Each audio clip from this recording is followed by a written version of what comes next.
Joining me now, former U.S. Ambassador to China, Nicholas Burns. He served in Beijing from 2022 to 2025. He was also an ambassador to NATO from 2001 to 2005 under President George W. Bush. He has served 6 presidents. Sir, thank you so much for being here.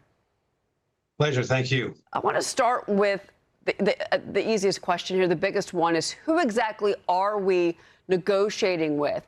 Under George W. Bush, you had experience, negotiating with the regime at the time.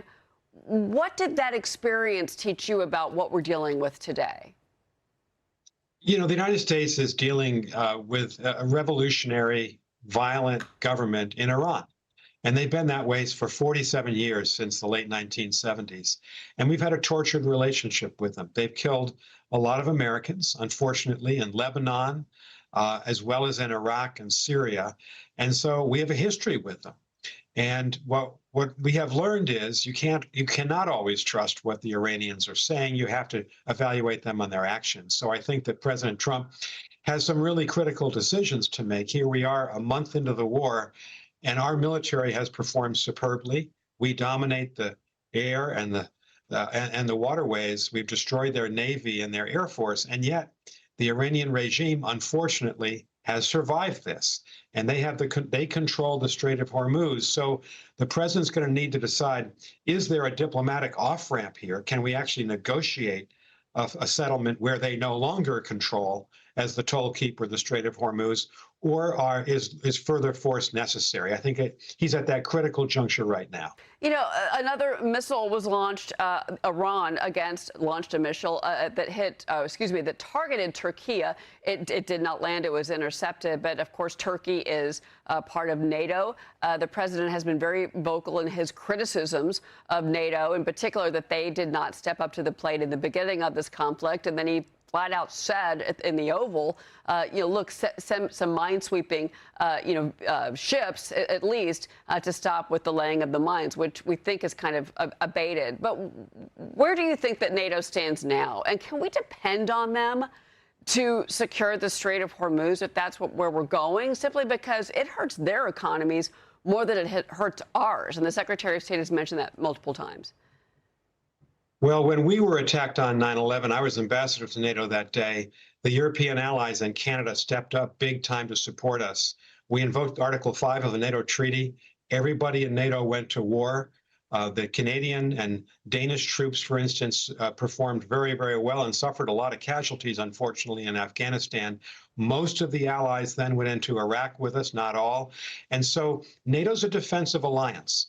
When one of us is attacked, then the alliance decides to go in. In this case, in Iran, no one was attacked. None of the NATO allies have been attacked. The United States chose to go into the war as a war of choice, not a war of necessity. President Trump did not talk to the NATO allies, did not inform them of the invasion when it happened, the air assault, I should say, 30 odd days ago.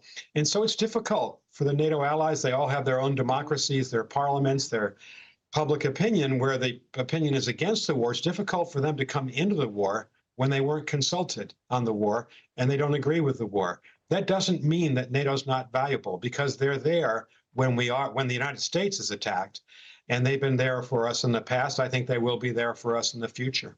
Well, there's an interesting guest essay in the New York Times opinion section today. Iran thinks it can win a long war. And the point by these 2 Middle East experts is that the leader's logic there is cold but calculated. Make this war so costly for everyone that no one wants to start another. For Tehran, that's simple. You drag this out because of the economic cost. What do you make of that opinion? I think it's clearly the Iranians have been largely defeated militarily, but they still have ballistic missiles. They fired 10 into Kuwait just yesterday and today. They still have a lot of drones, so they're inflicting a lot of economic damage, and they're holding the Strait of Hormuz hostage, almost like a mafia boss. So obviously the U.S. cannot end the war with Iran in control of the strait, and we've got to be able to help the Arab countries, the United Arab Emirates, Saudi Arabia, Kuwait, the other countries, defend themselves.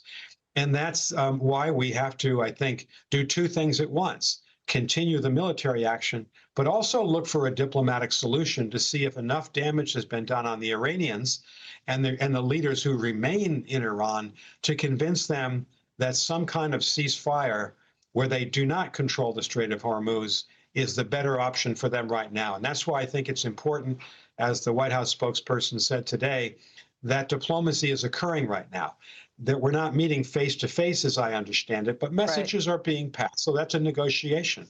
That's an important place for us to exhaust the diplomacy before we go to a more serious option like American ground troops in Iran. I've got just a short amount of time with you left, but I have to ask you about China. Do you think that it's a good idea for President Trump to go to China, be on Chinese soil in this meeting with Xi Jinping that's set now for May? It's been delayed either on the heels of this conflict or still if we're in the middle of the conflict. I don't think it would be possible for the president to go if the conflict continues in mid-May, which is the next date that they propose, for obvious reasons. And so I think the war is going to have to end. But then at that point, it does make sense for the U.S. and Chinese leaders to meet. We have a lot of differences with China. We're very competitive, but that's why leaders need to meet in order to try to work some of the problems out and to keep the peace between the two countries. Interesting. Ambassador Nicholas Burns, such a voice on this. Really appreciate your perspective today. Thank you. Thank you so much. Thank you.